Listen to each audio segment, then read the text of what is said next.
تو یہ کہانی ہے ایک بگڑے ہوئے انسان کی۔ حمزہ ایک ایسا نوجوان تھا جو دنیا کی زندگی میں اتنا مصروف ہو گیا تھا کہ اپنی اصلی منزل بھول بیٹھا تھا۔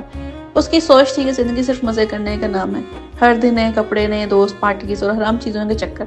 ماں روز سمجھاتی تھی، بیٹا نماز پڑھو، اللہ کا ذکر کرو، موت کا کچھ بھروسہ نہیں، لیکن حمزہ ہمیشہ ہنستے کرتا کہتا، امی ابھی تو پوری زندگی پڑھی ہے، ابھی کہاں وقت ہے ان سب چیزوں کا۔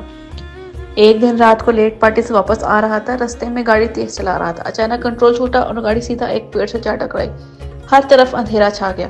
جب آنکھ کھلی تو اپنے آپ کو ایک عجیب سی جگہ پایا، نہ زمین تھی نہ آسمان، صرف اندھیرا اور دور ایک روشنی نظر آئی۔ حمزہ ڈرتے ہوئے اس روشنی کی طرف چلا۔ وہاں ایک بزرگ شخص کھڑا تھا جس کا چہرہ چمک رہا تھا، لیکن نظر میں سختی تھی۔ اس نے کہا، حمزہ تیرا وقت پورا ہو گیا ہے، اب تیرے اعمال کا حساب ہوگا۔ حمزہ کے بدن کانپنے لگا، کہنے لگا، مجھے ایک موقع دے دو، میں سدھر جاؤں گا، میں اپنی ماں کا کہنا مانوں گا، میں نماز بھی پڑھوں گا، میں زکوٰۃ بھی دوں گا۔ بزرگ شخص نے گہری نظر سے دیکھا اور کہا، زندگی میں تجھے بہت موقع دیا گیا، تجھے ہمیشہ سمجھایا گیا، تیری ماں کی دعاؤں نے تجھے روک کر رکھا، لیکن تو نہیں سمجھا۔ حمزہ زمین پر گر گیا اور رویا، اللہ کے لیے صرف ایک موقع مجھے واپس بھیج دو۔ تب بزرگ نے کہا، تیری ماں کے آنسوؤں اور اس کی دعا کی وجہ سے تجھے ایک موقع دیا جا رہا ہے، لوٹ جا، لیکن یاد رکھنا موت کبھی بھی واپس آ سکتی ہے۔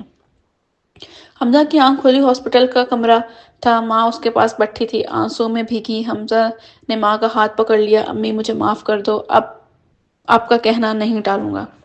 اس دن سے حمزہ کی زندگی بدل گئی، وہ نماز کا پابند بن گیا، ہر وقت اللہ کا شکر اور معافی مانگتا، لوگ اس کی مثال دینے لگے۔ وہ ہمیشہ سب کو کہتا، زندگی کا کچھ بھروسہ نہیں، موت کبھی بھی آ سکتی ہے، اپنی زندگی آج ہی سدھار لو۔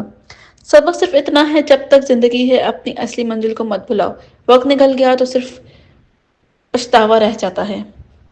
اگر آپ کو یہ کہانی پسند آئی ہو تو لائک، شیئر، سبسکرائب ضرور کریں۔